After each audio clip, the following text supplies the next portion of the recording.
Bonsoir. Lors du rassemblement à Saône au RHDP et au PDCI, le parti au pouvoir réunit ses cadres pour le conseil politique, tandis que les membres du PDCI rendent visite à Henri Konan Bédié pour lui apporter leur soutien. On en parle tout à l'heure dans le Live Actu. Et dans le domaine de la santé, la course au vaccin du coronavirus bat désormais son plein. États-Unis, Allemagne, Russie, Chine, les grandes puissances sont à pied d'œuvre pour immuniser l'humanité contre ce mal. Nous y reviendrons également dans le Live Actu. Et pour finir cette émission, notre plateau prendra des allures d'une maison de la culture. Nous recevons ce soir celui qu'on appelle le maître de la parole, l'homme de spectacle, Bomou Mamadou, et également le cinéaste Guy Kalou Émile. Et bien avec eux, il sera question de la contribution de nos artistes à la cohésion sociale. Débats et analyses, décryptage de l'information. L'actualité, comme vous l'avez toujours souhaité, c'est dans le Live Talk. Bienvenue.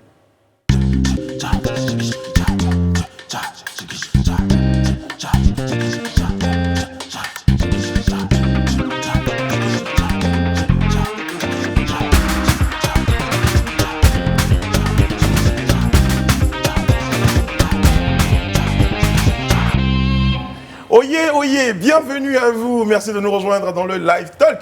On est très heureux, comme tous les soirs, d'être en votre compagnie pour ce rendez-vous devenu un rendez-vous majeur dans vos différents emplois du temps. À 20h, vous êtes très nombreux à nous dire, nous sommes scotchés devant nos postes récepteurs pour regarder cette émission. Ça nous va droit au cœur, ça nous touche. Quand je dis nous, eh bien, vous la découvrirez au fur et à mesure. On l'a dit, cette émission prendra une allure de maison de la culture. Et j'ai spécialement pensé à des petites choses pour mes chers membres de ma The Team préférée. Eh bien, Sophie Aïda, Rayana Assi, Monsieur Serge Kouachi, Madame Edith Broubleu, eh bien, pour vous, il y a le choix. Sophie Aïda, pourquoi vous vous dites... Mais pourquoi moi? C'est ça que vous dites à l'intérieur de vous. Grave. Vous avez été fan un jour de slam, de slow, de... poésie. Ouais. Par le biais de ce vocable porté par ma voix, permettez-moi, cher monsieur, de vous dire et de vous souhaiter bien le bonsoir. Merci beaucoup. Merci, bravo. Non, franchement, il vous reste toutes les... Il vient de se soustraire à cet exercice. Rana, oui, vous, Sophie Aïda, une chanson, un slam? Non, enfin, Grand Corps Malade, j'aime bien. Allez-y, faites-nous quelque chose. Non, mais pas de Grand Corps Malade. Par contre, c'est une chanson qui me vient dans l'esprit tout de suite. Allez-y. Je pense que c'est la même qui viendra. On peut la faire ensemble. Vous voulez faire ça en duo? Voilà. Oui, on gagne du temps, Nous tous on fait là, le nyama, le nyama. Personne ne yama, le ngeme, le ngeme. Voilà. On s'est soustrait à l'exercice très rapidement. Très bien. C'est une chanson qui est très... Qui fait le buzz actuellement. L'actualité, ouais. Oui, un chanteur camerounais. Ouais. C'est chanté comme ça? Oui, c'est chanté comme ça, c'est le refrain. Et On a essayé, ouais. Ça veut dire que nous tous, on cherche l'argent parce que personne n'aime la pauvreté. En fait, c'est une chanson pour les grouilleurs, Très pour ceux qui bien, se débrouillent. Voilà. Ouais. Serge aurait dit, permettez-moi, chère madame, de vous dire que vous chantez bien. Alors moi, je ne sais pas du tout chanter. Non, c'est... Pourquoi je n'en doute pas? Là, aujourd'hui, Je si ne te tu me crois demandes pas. de chanter... Rihanna, je te crois pas. Non, mais un slam. Je t'ai déjà quelque entendu chose. chanter. Non, pas Vraiment. du tout. Si, Tu si. m'as entendu rigoler et tout ça. Je ne sais pas chanter. Alors là, le slam encore moins. J'ai ni les rimes, j'ai rien. Donc vous avez au moins de la poésie en vous? Oui, j'ai de la poésie. Allez-y. Quand je me perds On dans veut- ce beau bleu que tu arbores, Brice... je t'ai dit, j'ai pas les rimes. Vous avez peur de ne pas être à la hauteur de cet effort quand vous vous perdez dans ce beau bleu qui l'arbore. Waouh. Je n'ai pas les rimes. Mais je vous les prête. Vous n'en voulez pas.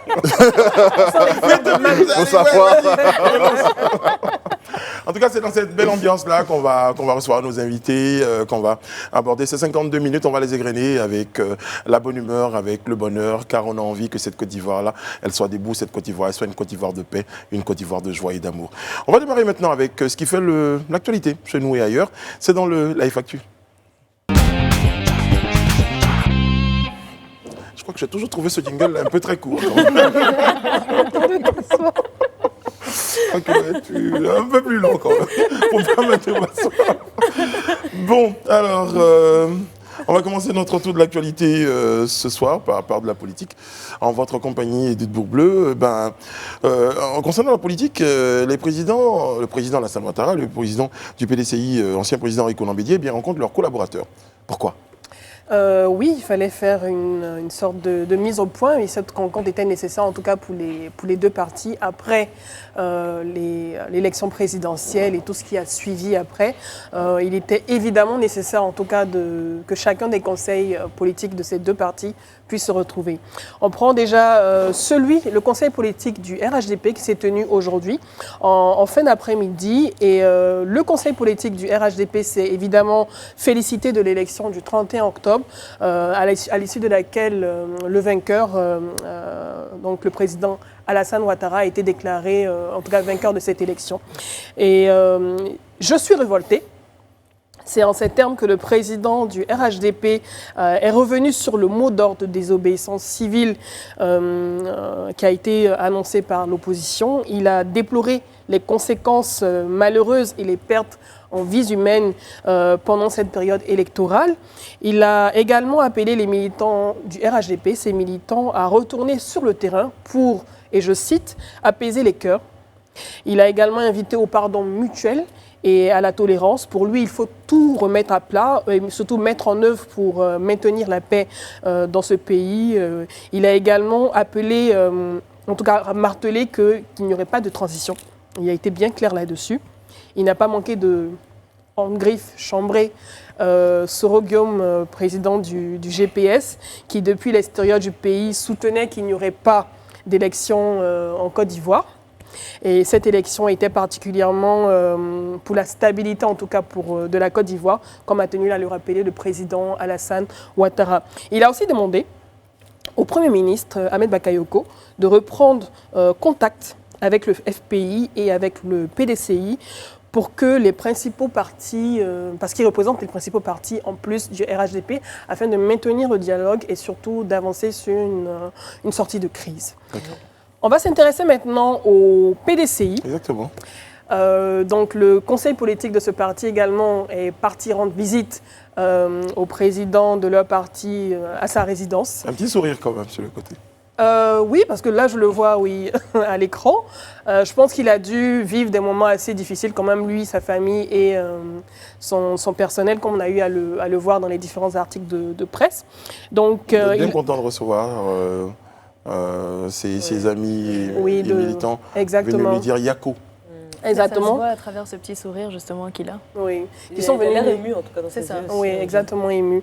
Et qui sont venus lui rendre visite à sa résidence le lundi 16 novembre. Il a reçu des élus et également des membres du secrétariat exécutif de son parti. Rappelons qu'au cours de la journée également, il a également fait on pourrait appeler ça des changements en interne au sein de son parti.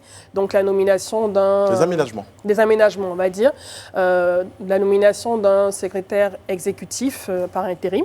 Également de son président, un nouveau président de cabinet, mais par intérim, en attendant que les choses puissent rentrer dans l'ordre au sein de son exécutif. Donc cette rencontre intervient après la levée du blocus de sa résidence. Et il y a eu deux interventions qu'il faut retenir, donc celle de Alain Cocotré, qui est le président du groupe parlement PDCI au Sénat, et également celle du professeur Niamke, qui est le secrétaire exécutif en chef par intérim du PDCI. Tout d'abord, l'intervention de Alain Cocotré, et je résume en ces termes. Après cette situation difficile que nous avons connue, nous avons tenu à venir saluer le président Henri Konan Bédié et lui exprimer notre respect, notre compassion et notre soutien. Et celle du professeur Niamke Kofi, qui dit, et je cite, « En notre qualité d'équipe dédiée au service de votre présidence, nous sommes venus vous renouveler notre fidélité, vous réaffirmer notre attachement et notre loyauté. Par ailleurs, nous nous engageons à maintenir la cohésion au sein du secrétariat exécutif et de l'ensemble du parti autour de vous. » Donc, ce qu'il faut retenir, c'est vraiment une ambiance bon enfant et surtout, l'ensemble des élus est venu lui rendre visite et surtout lui réaffirmer son soutien après ces moments assez difficiles. Ah, je crois que c'est important, ça fait chaud au cœur, certainement. Ça fait chaud au cœur et ils ont même également tenu à louer aussi la ténacité, je cite, la ténacité de son épouse, Madame Henriette Konan Bédié, pendant cette situation de blocus également. D'accord. Alors donc, pour cette visite-là, le président Henri Konan Bédié a eu droit donc, au secrétariat exécutif et le collectif des maires, c'est ça? Exactement, le collectif de maires avec aussi la prise de parole de Denis Cazion, qui est le porte-parole des maires, et qui a dit qu'ils étaient venus en tout cas prendre des instructions auprès de leur leader et ils partent rassurés, en tout cas après l'avoir vu. On le voit à l'écran avec ce sourire. Et il a tenu, en concluant en tout cas, que le combat continuait autour de la personne d'Henri Konan Bédié. Très bien, bien noté. En tout cas, ce qu'il faut retenir de l'ensemble de ces deux rencontres, et au RHDP... Vraiment pour la faire. On va conclure, oui, au RHDP et au PDCI, c'est que, voilà, ils sont, je pense, dans l'optique, hein, les deux ensemble, les deux partis, de pouvoir donner en tout cas des mots d'ordre, et j'espère des mots d'ordre de rassemblement, de paix, de cohésion, parce que de toute façon, un dialogue a déjà été entamé entre les deux partis, entre les deux leaders des deux partis, le RHDP et le PDCI, et j'ai fini.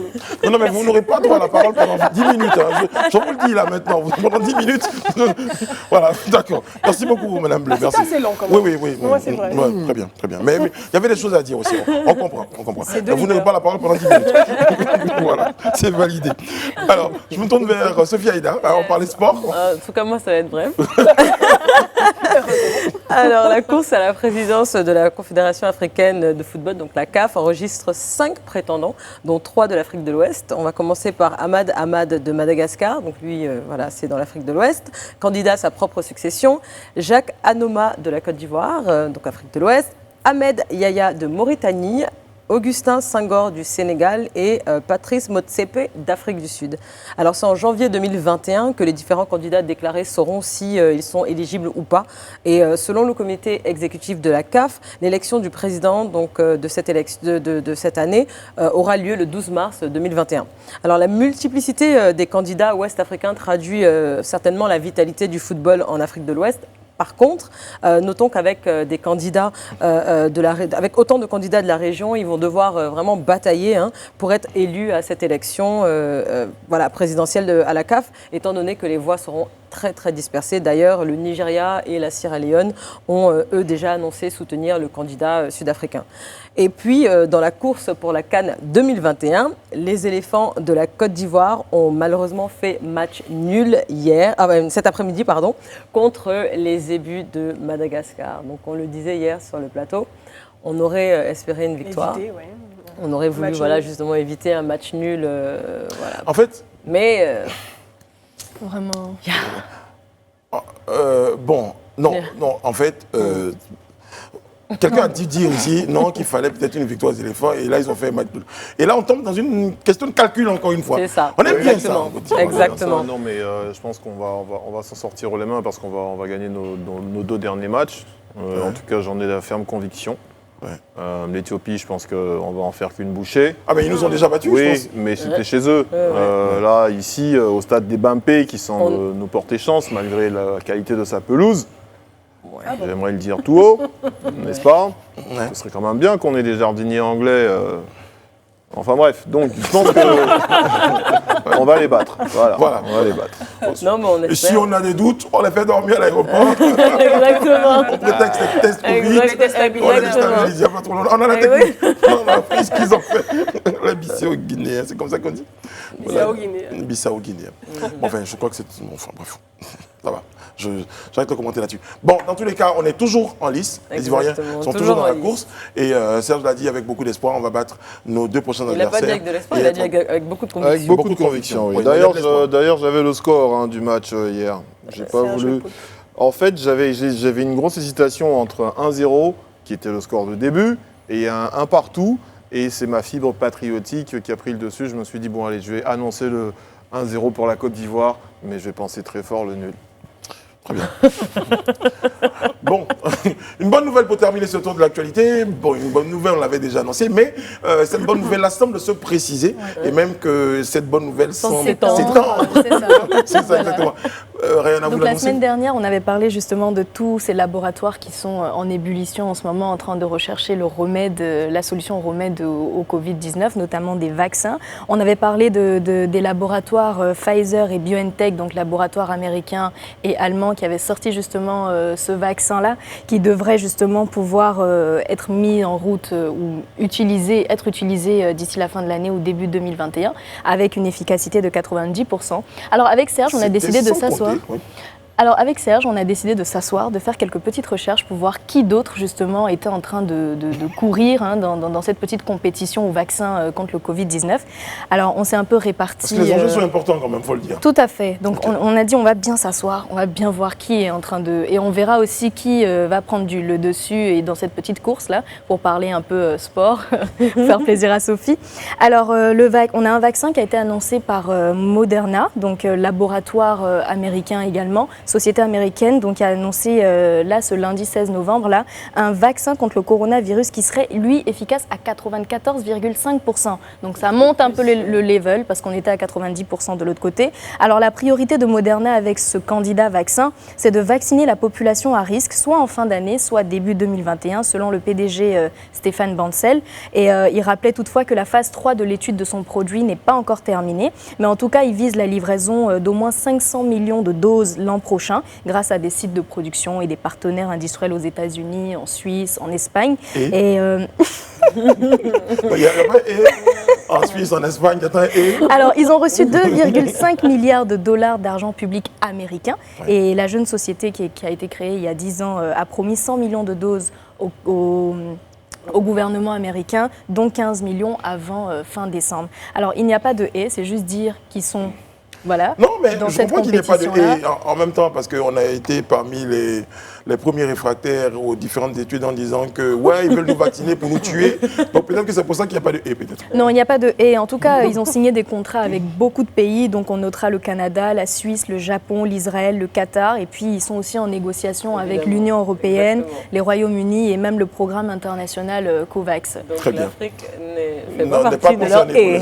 Avez-vous déboursé de l'argent? Bon, ça va de toute façon. De toute façon, voilà. Je crois que c'est par zone dangereuse.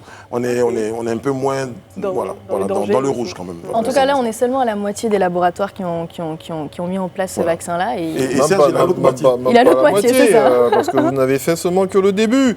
Alors qu'on a aussi également, on a les Russes qui, eux, avaient fait leur première annonce. Je pense qu'ils s'étaient empressés de faire la première annonce mondiale. Et on se rappelle, ça avait réveillé... Ah oui, mais ça avait réveillé beaucoup de frayeurs. Exactement, ça avait réveillé des frayeurs. On était en août 2020, rappelez-vous, c'était le président Vladimir Poutine, le président russe qui annonçait donc le vaccin russe Sputnik 5, premier vaccin au monde contre le coronavirus selon le locataire du Kremlin. Donc c'était donc cette annonce qui avait fait trembler un peu l'OMS.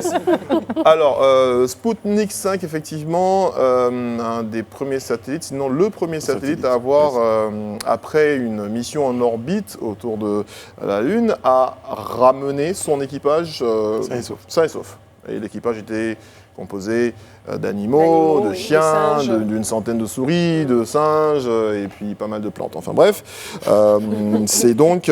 C'était Sputnik premier à l'époque. Et après ça a évolué. Sputnik, oui. Oui, non, mais c'est Sputnik 5 qui a ramené son équipage. Sinon, premier, 2, 3... C'était pas forcément... Je suis pas très sûr. Très bien. Voilà, donc avec Sputnik 5, Madame Tatiana Golivkova, vice-première ministre chargée des questions de santé, espérait vacciner d'abord dans les semaines à venir le personnel médical, puis les enseignants. Eux, ils ont fait leur choix.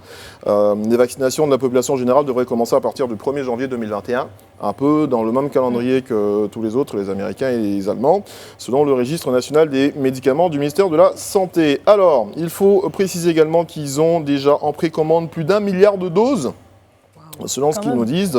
Ça démontre toute l'importance de cette bataille-là, tout l'enjeu qu'il y a derrière cette annonce-là aussi. J'ose espérer que dans les 20 pays étrangers qui en ont commandé, on est quand même quelques pays africains, puisque c'est... Voilà. Enfin bref, je ne vais pas m'étendre sur la question et les relations entre l'Afrique et la Russie. Voilà. Donc étrangers, les pays étrangers sont 20, et qui ont commandé près d'1 milliard de doses. Voilà. Et puis il faut préciser que le 11 novembre 2020, soit 2 jours après l'annonce du vaccin développé par les laboratoires Pfizer et BioNTech, comme par enchantement, le créateur du vaccin russe, baptisé Sputnik 5, affirme ce mercredi une efficacité de 92% de son produit. Très bien. Voilà, 92, donc on est entre 94, 90 On dirait pour que Pfizer et BioNTech. vont Mais de toute devoir façon, revoir 92 pour les Russes, forcément. Voilà, Mais à parce partir qu'il de maintenant, ça va fallait, aller crescendo, ouais. parce je crois qu'ils ont commencé à connaître la formule, à se la passer.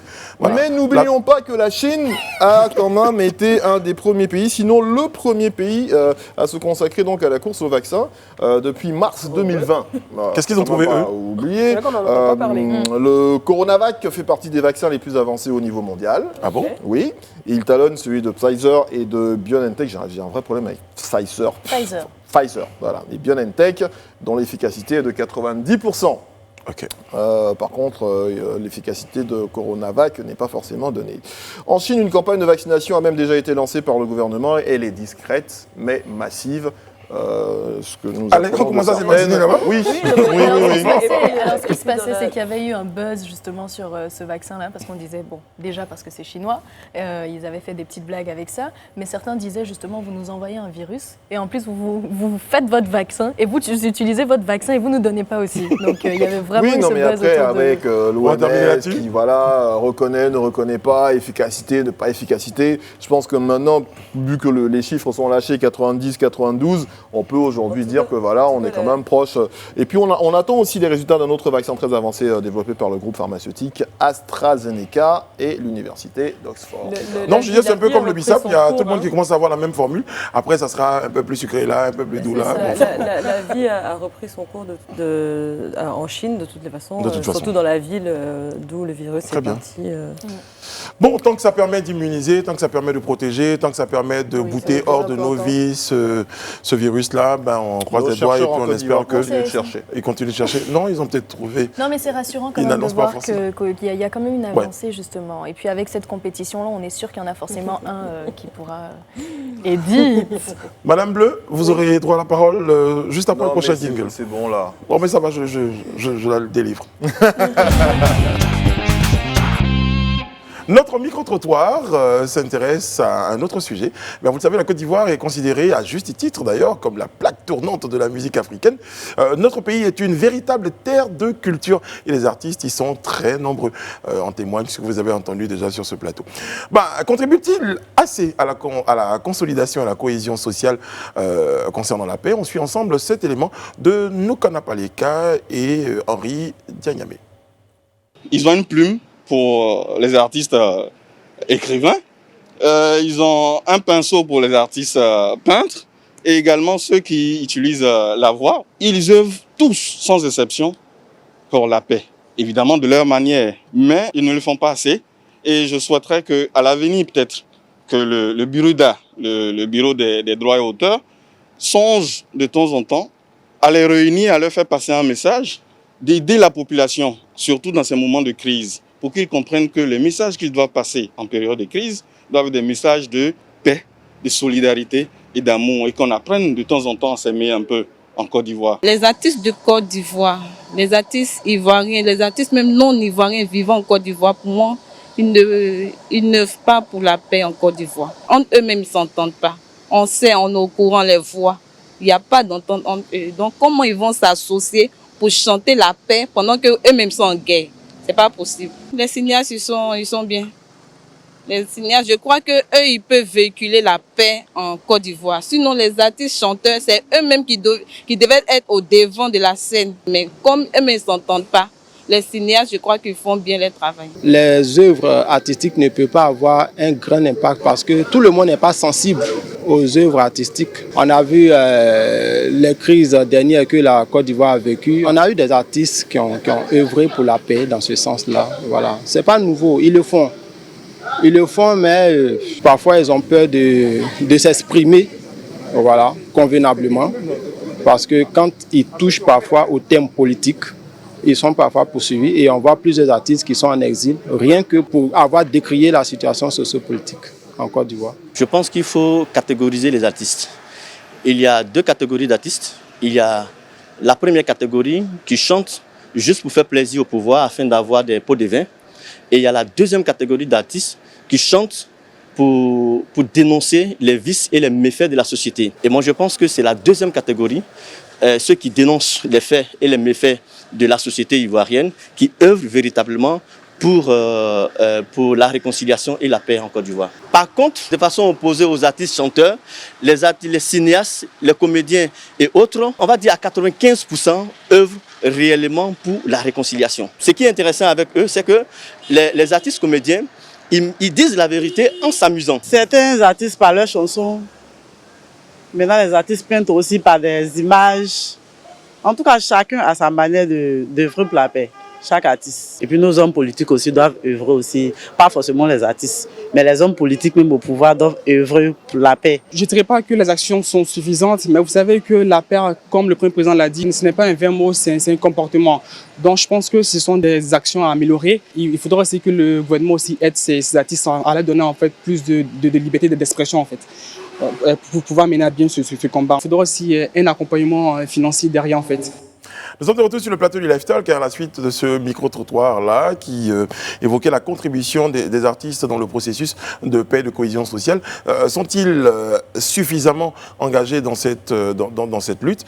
Eh bien, quelques avis. Sur le plateau, on connaît tous ces artistes. Hein. Est-ce qu'on a ce sentiment-là qu'ils sont là où il faut, qu'ils font ce qu'il faut pour la paix? Personnellement, oui. Et j'ai beaucoup vu, et surtout dans la jeune génération, des artistes mobilisés sur leurs réseaux sociaux, beaucoup sur leurs réseaux sociaux justement, ils utilisaient leur voix pour sensibiliser leur public, leurs fans au rassemblement, à la cohésion sociale. Madame Bleu qui a la parole, on parle d'artistes, mais je crois que globalement les gens ils évoquent des artistes musiciens, chanteurs, mais il y a d'autres artistes, il y a des peintres, il y a des écrivains. Exactement. Mais surtout ces artistes. Et je ne suis pas d'accord avec l'une des participantes au micro-trottoir qui disait que oui, en général, les artistes ils se bagarrent, ils ne s'entendent pas, ils ne parlent pas de paix et tout. Non, je suis désolée. Déjà même, lorsqu'on est en période normale, on va dire, il faut sensibiliser. Et lorsqu'on parle de paix, en général, on ne s'intéresse pas. Mais il est vrai également qu'entre artistes, à ça, en fait, en général. Ils ne se portent pas tous dans le cœur. Non, c'est clair, ils ne se portent pas forcément dans le cœur. Comme dans la vie, comme tout le monde. Voilà, exactement. Et même lorsque on a des périodes normales, on ne parle pas. Quand on parle de paix, un artiste parle de paix. En général, il n'a pas autant de succès qu'il devrait avoir. En novembre 2019, donc juste avant tout ce qui s'est passé, l'artiste Jaco Bleu a fait une exposition Les couleurs de la... Allez-y, ne vous laissez pas tu es habillé en blanc. Tout à fait. L'artiste Jaco Bleu avait fait une exposition en novembre, donc Les couleurs de la paix, sur une trentaine d'œuvres qu'il avait produites et qui avaient été exposées dans un hôtel de la place pendant tout un mois, pour permettre au public de pouvoir s'imprégner de l'importance de la paix, de la réalité de la paix. Voilà une action. Exactement. Et il y a plein d'autres artistes comme lui, comme cet artiste peintre Jaco Bleu, qui font la promotion de la paix. On a vu tout à l'heure dans les loges. Franchement, non, mais c'est vrai. C'est vrai, c'est pas sympa. Mais oui, absolument. Il faut le souligner. Alors moi, ce que je veux dire... le produit. Oui, bien sûr. Non, mais moi, ce que je veux dire sur cette question-là, c'est que... Si on veut parler, moi je vais me concentrer sur les artistes musiciens et chanteurs. Très bien. Voilà, pour essayer de vous détendre un peu et de vous enlever ce... voilà, donc on a vu dans la même période sensiblement ce qui s'est passé au Nigeria. Avec Ansars, les manifestations, les protestations contre les brutalités policières. D'aucuns sur la toile ont cru bien de comparer justement les réactions des artistes nigériens qui étaient dans la rue avec le peuple aux réactions des artistes ivoiriens par rapport à ce qui se passait ici. On a eu des sorties de certains d'entre eux, donc des artistes qui ont expliqué de façon des fois assez drôle mais très vraie que c'est pas la même réalité. Serge Benoît par exemple qui disait en répondant à un de ses fans sur la toile qui justement lui disait mais tu vois pas les Davido et autres qui sont dans la rue et toi qu'est-ce que tu fais pour la paix dans ton pays? Et il lui a simplement dit mais écoute Davido, est-ce que tu le vois, il n'a pas faim, tu vois, alors que nous depuis Covid on a des problèmes à la base déjà, donc ces problèmes-là nous on va chercher à les régler entre nous. On a comparé aussi justement parce qu'on a eu des artistes comme Mollard qui étaient au devant de certaines initiatives, notamment une marche blanche qui avait été annoncée, mais bon finalement on s'est retrouvé je crois dans un petit endroit, mais bon c'était quand même quelque chose de fait pour la paix. Hein. Très bien, très bien. Le plaidoyer aussi. Ouais, très bien. En tout cas, on a sur ce plateau-là, on aura l'occasion de recevoir des artistes et ils pourront nous donner leur point de vue, nous dire peut-être ce qu'il leur faut pour être beaucoup plus visibles, beaucoup plus entendus. En tout cas, pourquoi ils le sont plus ou moins. Ils auront l'occasion de répondre à nos différentes questions. Je tenais juste avant la courte pause à signaler que l'artiste Jacob Le dont Edith Bourbe le parle avec Tant d'amour. Je le salue d'ailleurs. Voilà, et qui connaît bien cette œuvre, normal parce que c'est l'époux de la dame. Voilà. Donc on salue aussi. Voilà. Merci de le souligner. Merci, je vous en prie. Et nous recevons ce soir des hommes de culture, et non des moindres, d'imminents hommes de culture. Monsieur Kalou, ce qu'ils m'ont dit là, c'est Kaloubi Goulian Émile Guy. C'est ça, l'état civil. Très bien, Guy Kalou, c'est plus simple. Acteur, c'est mieux, c'est plus court. Cinéaste, en tout cas cinéaste, merci d'être avec nous, monsieur Guy Kalou. Et puis, de l'autre côté, Bomo Mamadou, permettez-moi, non, Bomo Mamadou, s'il vous plaît, il est comédien, metteur en scène, chorégraphe, auteur, compositeur, chanteur, scénariste. Mesdames, Messieurs, Bomo Mamadou. Parler est bien, savoir parler à ton besoin, écouter est mieux, savoir écouter maintenant. Écoute, mais écoute seulement avec les oreilles du dedans, alors seulement tu entendras du dedans. Nous sommes à Live Talk, nous sommes à Live TV pour emprunter la langue de William Shakespeare. Je reprends celle de Jean-Baptiste Poquelin, alias Molière, qui s'y est mis au contour de ma langue, je la confisque pour nous dire que nous sommes à la télévision de la vie et la vie se vit. Dès qu'un homme est attentif à sa propre vie, il se heurte à cette majestueuse sollicitude divine qui est l'amour, qui est plus proche de lui que lui-même. Le maître de la parole vous salue. Bonsoir Bomo Mamadou. Bonsoir, soit bon. Bonsoir Guy Kalou à nouveau. Bonsoir. Merci d'être avec nous autour de cette table. Tu sais, Brice, quand oui. tu me demandais d'avoir des rimes, je pense que je vais prendre des cours auprès du doyen. Très bien, Ça, très ça bien. me En tout fera cas, du bien. vous serez à la bonne école. C'est ça. C'est une très très bonne école. Guy Kalou, Bomo Mamadou, comment ça va? Ça va. Ça va? Ça va. Covid, non, c'est pas que vous l'avez eu, mais il y a eu la période Covid, la période pré-électorale, la période électorale, nous sommes après la période électorale. Comment ça va? Oui, mais quand tu vois le soleil qui s'élève tous les matins, tu respires l'air frais et tout, même quand il y a ces gaz de lacrymogène, tu as envie, tu dis ouais, ça va très bien. Certains de vos collègues disent ça va pas. Non, ça va. Qu'est-ce que vous répondez à cela? Oui, mais après, le ça va, ça dépend de où on se situe. Le ça va pas, ça dépend d'où on se situe. Dire que ça va, ça ne veut pas dire en même temps qu'on croule sous le poids des spectacles et qu'on a des rendez-vous, qu'on n'arrive pas à honorer tellement il y en a. Non, au contraire, on n'est pas vraiment en activité. Sauf que quand on a la chance de se lever le matin, de voir ses enfants qui sont en bonne santé, avec tout ce qui s'est passé à côté, on ne peut que rendre grâce à Dieu. Qu'est-ce qu'on peut demander de mieux? Et donc sur le plan professionnel, on dirait que ça ne va pas?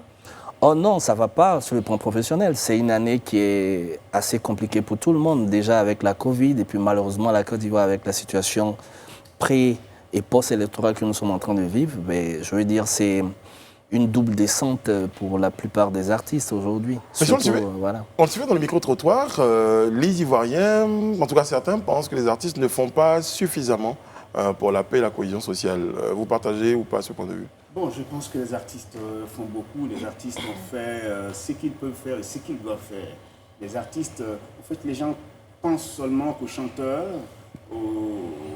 à ceux... Je vais revenir à vous Bomo, tout à l'heure. Le temps qu'on revienne à vous tout à l'heure, qu'on règle un détail. Guy Kalou, vous avez la parole. D'accord. Bon, je la retire, remettre la parole, hein, vous comprenez? Ah, d'accord. Alors, moi, je pense que la question devait être posée autrement. C'est qu'est-ce que les gens attendent des artistes? Et est-ce que les artistes dans l'environnement ivoirien, je parle de l'environnement ivoirien, ont véritablement les mains libres pour pouvoir parler, pour pouvoir dire ce qu'ils ont envie de dire? Donc, il faut qu'on se pose cette question. Le public ivoirien, la population en règle générale, c'est une population un peu complexe. Elle attend de vous que vous preniez position sur des faits de société, sur des faits politiques. Mais à la réalité, elle attend de vous que vous preniez une position précise qu'elle veut. Mais elle attend de vous surtout que vous fassiez quelque chose. Non, j'insiste là-dessus. Oui. Si vous attendez de Guy Kalou qu'il dise, qu'il prenne un engagement par rapport à la situation, N'attendez pas de Guy Kalou qui disent par exemple que le président de la République ne doit pas se présenter ou bien les autres ne doivent pas lui dire qu'il ne doit pas se présenter. N'attendez pas ça forcément de Guy Kalou. Acceptez que Guy Kalou ait une position qui n'est pas forcément la vôtre. Mais le fait que les gens refusent même cette dialectique, mais ça nous met dans une situation qui parfois fait qu'on préfère regarder. Si la parole n'est pas libérée, c'est difficile pour un artiste de pouvoir parler. Dans un pays où, justement, c'est difficile même déjà de pouvoir faire des spectacles et tout ça. C'est une question de culture, en fait, qu'il faut partager tout le monde. Bon, Mamadou, je reviens à vous. Oui, moi je pense que ce n'est pas en période de crise que les artistes doivent s'exprimer. C'est bien avant. L'art doit se pratiquer, l'art doit se faire entendre sous toutes ses formes, dans nos éducations, à la maison, à l'école. Les contes ne sont plus donnés, par exemple, à l'école. C'est vrai qu'on ne va pas leur raconter l'histoire de Bouki, Lienne et puis le Pleulière et tout et tout. Mais il faut introduire des formes à l'école qui donnent à nos enfants la notion de paix. Aujourd'hui, nous devons aller à l'éducation de nos enfants. Nos enfants ont perdu leur repère. Et dans toutes les formes artistiques, cela doit se célébrer. Les gens ne savent plus dire bonjour.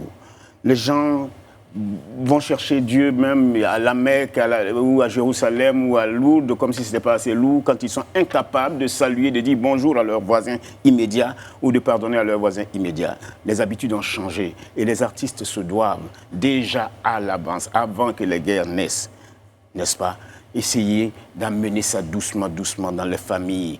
J'étais en train de faire un projet de contes, aller dans les cours à Abobo et dans les cours communes, dire les contes, parce que je l'ai fait en 86, pardonnez pour ceux qui n'étaient pas déjà encore nés, à Bomizambo, à Ngata Dolikro et tout. On m'appelait en ce moment Ndjobongo. Le conte se disait dans les familles. Le conte véhiculait des valeurs qui ont donné à cette société-là, des valeurs cardinales qui ont fondé notre société sur le socle de l'amour du prochain. Aujourd'hui, il faut réapprendre l'amour aux gens. On ne s'aime plus, c'est tout. En tant que maître de la parole, est-ce que vous partagez le point de vue de Guy Kalou à l'instant, qui nous disait que l'artiste n'est pas libre de s'exprimer comme il le souhaiterait? Je le sais, mais dépend. Parce que une année, j'ai été arrêté, je vous le dis. J'ai été arrêté avec Alain Kalachnikov, et puis on m'a arrêté, on m'a dit, voilà, on l'a attrapé. Le monsieur s'est trompé, il dit Boun Mamadou, le fils de Boun Boabré. Mais je dis ça en riant, mais ça a été dramatique. Une expérience traumatisante. Traumatisante parce que j'étais artiste, parce que je disais ce que je pensais et tout. C'est vrai, ce ne sont pas les politiques qui nous interdisent de dire, ce ne sont pas les hommes politiques, mais vous savez, ici, si vous supportez Africa, que l'autre ne supporte pas, qui supporte la SEC, vous pouvez avoir des problèmes. Voilà, il faut le dire, les gens ne sont pas libres dans ce pays, voilà, et tout. C'est la preuve, hein. Elle est là, pour une question de vote. Vous avez vu, nous sommes partis. Mais tout ça vient du fait que les hommes n'aiment plus les hommes sur cette terre de fraternité. On n'a pas... Et ça, c'est pas forcément lié à la politique. Ce n'est pas seulement lié à la politique. Il y a quelque chose de fondamental. Notre hymne national, on ne l'écoute pas. Salut aux terres de l'espérance. Notre destin, c'est quoi? Puisque nous avons ramené la liberté, c'est d'être un modèle de l'espérance promise à l'humanité. On n'écoute pas, on ne médite pas suffisamment cela, on ne donne pas ça aux enfants, on fait chanter ça par cœur, comme des prières, je vous salue Marie pleine de grâce, par cœur. On comprend la profondeur. Alors, un grand homme a dit que la paix n'était pas un mot, mais que c'était un comportement. Et aujourd'hui, les Ivoiriens ont envie de s'identifier aux artistes. Et on a vu dans le micro-trottoir cette dame qui disait que les artistes, entre eux, se bagarrent, ça ne va pas entre eux. Donc comment est-ce qu'ils pourraient parler de paix? Qu'est-ce que vous pensez de justement cette affirmation? Mais cette affirmation, elle est vraie. Parce que comment quelqu'un qui n'a pas la sérénité, d'abord dans sa famille, comment qui n'a pas la paix lui-même, peut partager la paix. Si lui-même dans sa famille, un homme qui a fait n'est pas un homme libre. C'est Nana Oufo-Boigny qui disait ça. Un homme qui a fait n'est pas un homme libre. Il n'est pas libre de lui-même. Il ne peut pas véhiculer ce qu'il ne vit pas. Il ne vit pas au fait. Il est toujours en conflit avec lui-même, il est en conflit avec les autres. Il ne peut pas aller guider quelqu'un sur le chemin de la paix. La paix, c'est vraiment un comportement. La paix, c'est une quête quotidienne. Elle se vit au jour le jour. On n'attend pas le jour de son anniversaire pour faire le bilan de la paix. On n'attend pas les élections pour aller prôner la paix, pour aller dire la paix. La paix se quête tous les jours. Guy Kalou. Alors, ce que la dame dit, quand elle dit que les artistes ne s'entendent pas, pour moi, c'est un non-sens. Parce qu'on ne peut pas demander à des êtres humains de s'entendre forcément. Nous sommes régis nous-mêmes biologiquement par des choses qui nous mettent dans des dialectiques où il faut accepter la différence. Et le vrai déficit en Côte d'Ivoire, au niveau de la société, c'est le refus de la différence. Et ça, ce n'est pas seulement au niveau des artistes. Sinon, mon aîné Bobo Mamadou peut ne pas avoir la même idéologie politique que moi, mais cela ne fait pas que nous ne pouvons pas nous retrouver dans un même spectacle. Parce que quand on va parler culture, on parle culture. Quand on parle politique, c'est normal que ces sensibilités l'emmènent à dire « je ne suis pas d'accord avec toi, mon jeune frère ». Mais le vrai problème ici, c'est que quand on n'est pas d'accord, ça prend des proportions, mais inhumaines. C'est ça le vrai problème. Si on accepte un jour que chacun puisse dire ce qu'il pense de l'autre en politique sans problème, je vous assure, les langues vont se délier. Est-ce que ça m'amène à vous poser la question de savoir l'artiste et la politique. Est-ce que vous pensez que l'artiste doit se mêler à la politique ou donner son point de vue de Doit-il avoir une citoyen position de neutralité ou il doit garder une position de neutralité? En tant qu'acteur de la société participant du développement de son pays, oui, l'artiste a le droit d'avoir un parti, l'artiste a le droit de dire sa position sur un parti, il n'est pas d'accord, là il devient un être humain. Mais si on considère que l'artiste est une vocation de sainteté, si la sainteté veut dire être ouvert à la lumière, être perméable, j'allais dire, à la lumière, être ce chant vivant où retentit la divine musique, c'est-à-dire être ce tête idéal-là, l'artiste se met au-dessus. Parce que l'artiste devient un modèle, l'artiste se met au-dessus, l'artiste transcende, se met au-dessus, et puis bon, voilà. Il y aurait deux catégories d'artistes, en fait. Ceux qui ne transcendent pas et ceux qui transcendent. Oui, ceux qui restent là, c'est le commun des mortels. Il vit là sa passion. Mais pour aller au-delà, pour se surpasser, faire de ses limites, ses propres limites, là, il devient un autre être, c'est un autre lui-même. Guy Kalou, en profonde réflexion sur la question. Alors, pour être dans la dynamique du grand frère, l'artiste, de mon avis, ne peut pas ne pas s'intéresser à la politique. Parce que la politique régit nos sociétés. Et nous sommes des éveilleurs de conscience. Donc comment on peut éveiller une conscience à un peuple quand on ne connaît pas les rouages du système qui gère ce peuple? Absolument. Quand on ne s'y mêle pas. Donc pour moi, ça n'a même pas de sens. Sauf que faire de la politique en étant artiste en Afrique a une autre résonance que faire de la politique en étant artiste en Occident ou aux États-Unis. Écoutez, quand Barack Obama est en campagne contre Mike Pence et que tous les artistes qui sont d'accord avec Barack le disent, mais ils le disent ouvertement. Ça n'empêche pas que demain, des gens refusent d'aller payer leur CD ou bien des gens refusent d'aller voir leur film. C'est pareil quand Hillary est contre Trump. Mais les artistes, ils prennent position, ils disent ce qu'ils ont envie de dire. Mais ça n'a pas amené des gens à les lyncher sur les réseaux sociaux, ça n'a pas amené des gens à les arrêter ou bien ceci. Mais ici, faites-le.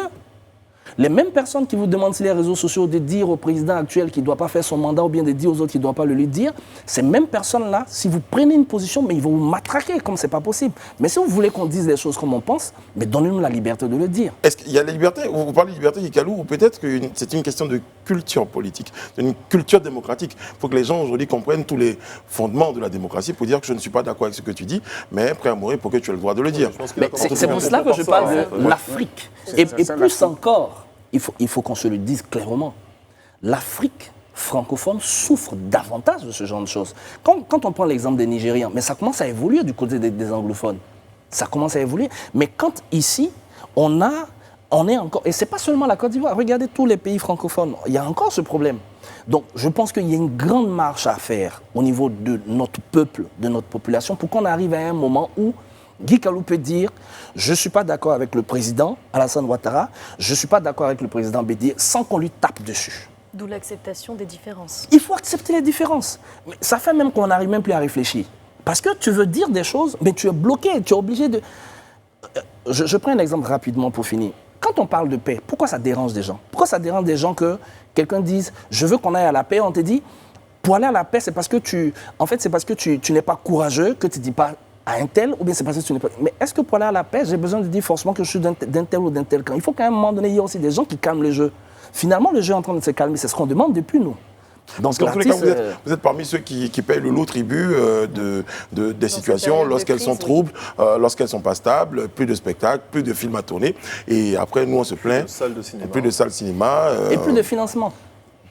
Déjà que vous peinez à en avoir, je pense, à en trouver des financements. Mais parce qu'en plus, dans nos pays, la plupart du temps, les financements, c'est ça aussi le problème de nos pays, les financements sont liés aussi aux politiques. C'est une réalité. Alors, parlons des financements, justement. Est-ce que vous estimez que les structures chargées de vous accompagner l'ont fait durant ces périodes de crise, que ce soit sanitaire ou politique Lesquelles bien fait, d'ailleurs. Lesquelles Le Burida, par exemple. Votre ministère de tutelle, le Burida. Le Burida. Est-ce que vous avez eu des accompagnements pour vivre de votre art? Non. Mais rapidement, le Burida fait une collecte quand il y a des activités. Où voulons-nous qu'il collecte? Est-ce qu'il n'y a pas eu de répartition Si, après ils ont des réserves. Le directeur du Burida qu'on a reçu ici, ils ont des réserves. Oui, il nous a évoqué la situation, par exemple, des droits qui ont été avancés. C'est oui, une situation particulière. En règle générale, le Burida, je vais dire, fait des répartitions un an après. C'est-à-dire que s'ils encaissent aujourd'hui les droits, par exemple, 2019, ils vont les répartir en 2020. Ça a été une chance. Mais là, nous sommes dans une situation où, j'ai envie de dire, les répartitions en 2021 vont peut-être tanguer. Bon, heureusement, le directeur du Burida, il est assez fort, celui qui vient d'arriver. Je pense qu'il est techniquement, financièrement, il est posé, il sait comment faire. Mais à la réalité, le Burida collecte là où il y a de l'activité qui exploite les œuvres. Mais quand les activités sont... Il collecte où? Et ça, c'est pour le cas du Burida. Ouais. Mais même les autres structures. Et le ministère de la Culture, je suis désolé, c'est le budget le plus faible de l'État, le ministère de la Culture. Aujourd'hui, il y a déjà... l'artiste n'a pas de statut dans nos pays. Qui est artiste, qui ne l'est pas? C'est pas parce que tu as fait une coiffure comme celle de Bobo Moumadou que tu es artiste. C'est pas parce que tu as chanté un chant, voilà, et puis on t'a dit à Live TV que tu es excellent artiste, ou bien on t'a applaudi au quartier là-bas que tu es artiste. Qui l'est et qui ne l'est pas, à qui donner, à qui ne pas donner. Tous les artistes souffrent. C'est la première fois depuis 82 que je suis dans ce métier, que je vais faire 7 ou 8 mois là maintenant, 7 mois je crois, sans représentation et c'est compliqué. Et le premier bailleur au niveau de la plupart des fonds cinématographiques que moi je connais, dont la Côte d'Ivoire dispose, c'est l'État. L'État lui-même, je pense que depuis mars, ils essaient vraiment de faire face à la situation de Covid. Malheureusement, on est tombé aussi dans la période préélectorale et tout. Donc, j'ai envie de dire, on ne peut espérer que rapidement la situation se normalise et que les gens commencent à voter des budgets. Sinon, là, je veux dire, on est... Voilà. D'accord. En tout cas, on ne va pas le souhaiter. On va marquer une courte pause. On va souffler un tout petit peu et puis revenir sur le plateau pour la suite et la fin de notre talk.